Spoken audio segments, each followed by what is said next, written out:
Today, we're going to take a closer look at the business of ice hockey. Ball and stick games can be traced back to the beginning of ancient civilizations.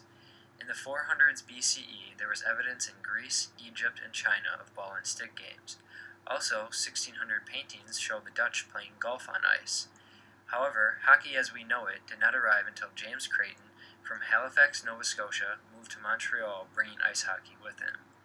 Society believed that hockey needed to be played outdoors due to its violent nature until Creighton. Particularly, he brought with him his patented skates and sticks. The first indoor match was played at the Victoria Skating Rink in Montreal.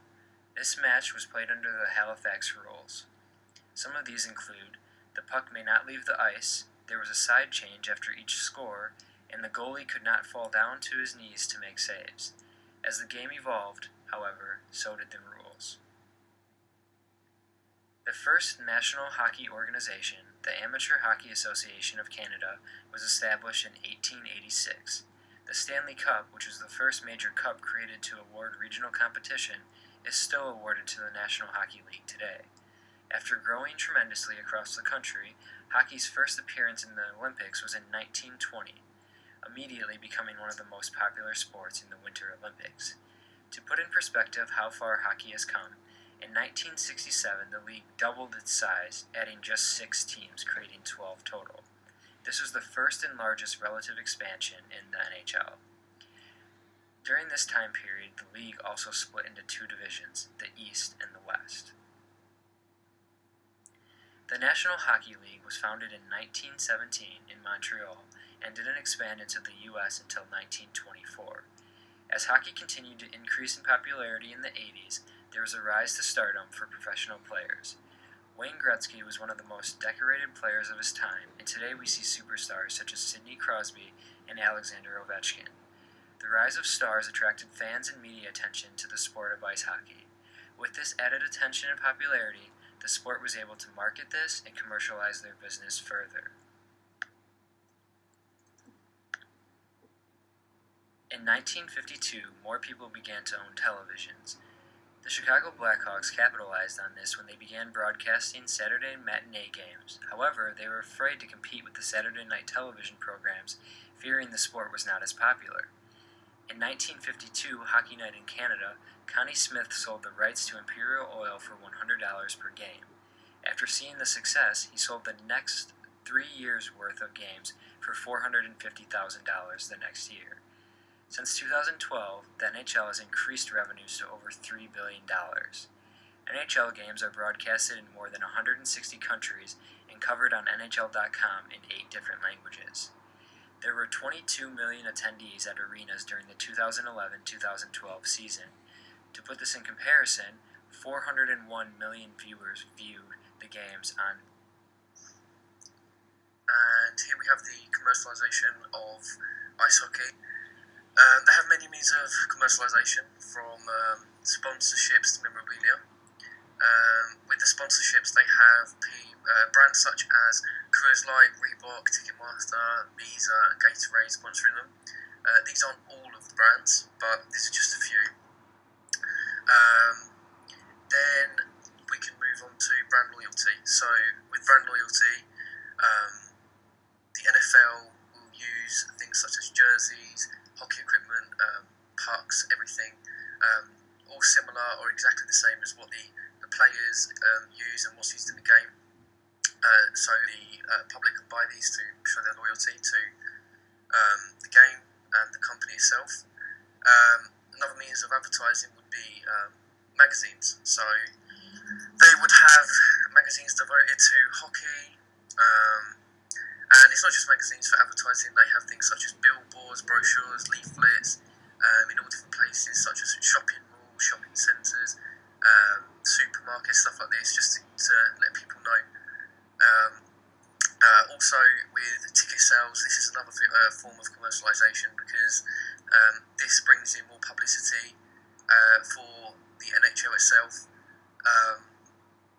and gets even more ticket sales if people are going to see the games, and people will become loyal, so they'll keep going and keep going.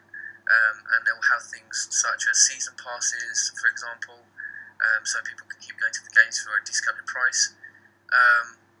They also have been doing for a few years video games, so games for such consoles as the Xbox One, the PlayStation 4, and they've been doing it for a while now. So they've had them for the PlayStation 2 and 3, and the Xbox Original and the Xbox 360, and also the PC.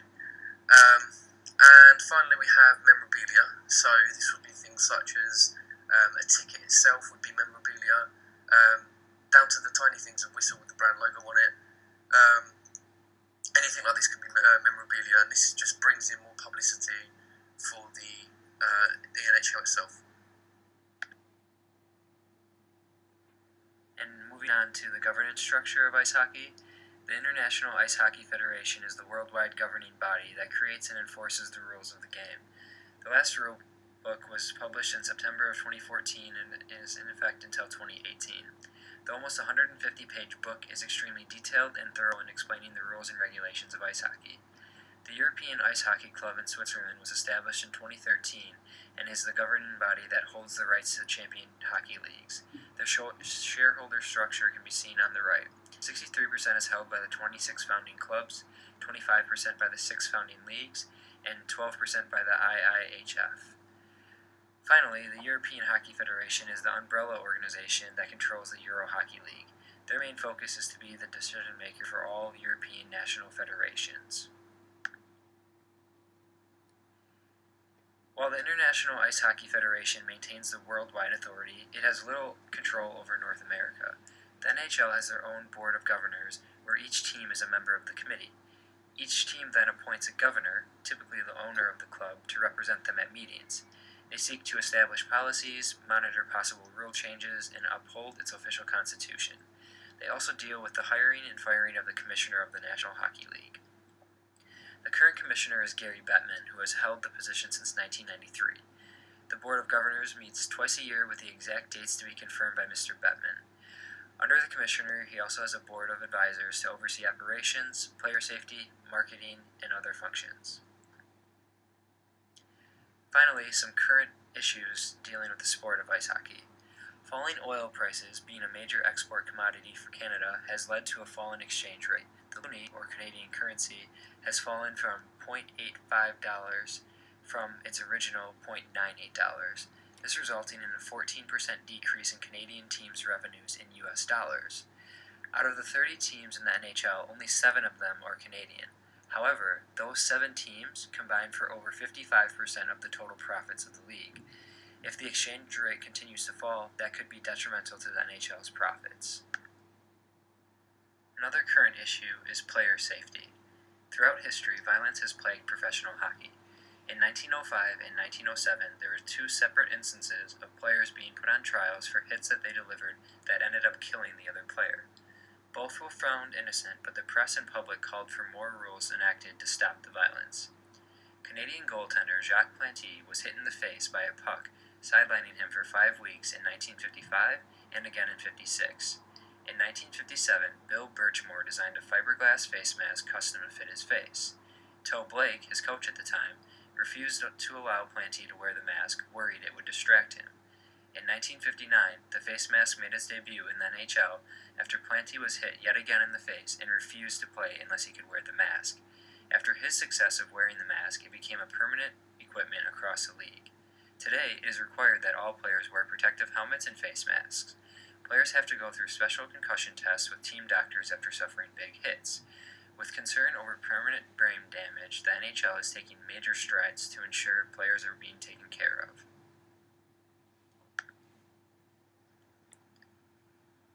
And that is our presentation on ice hockey.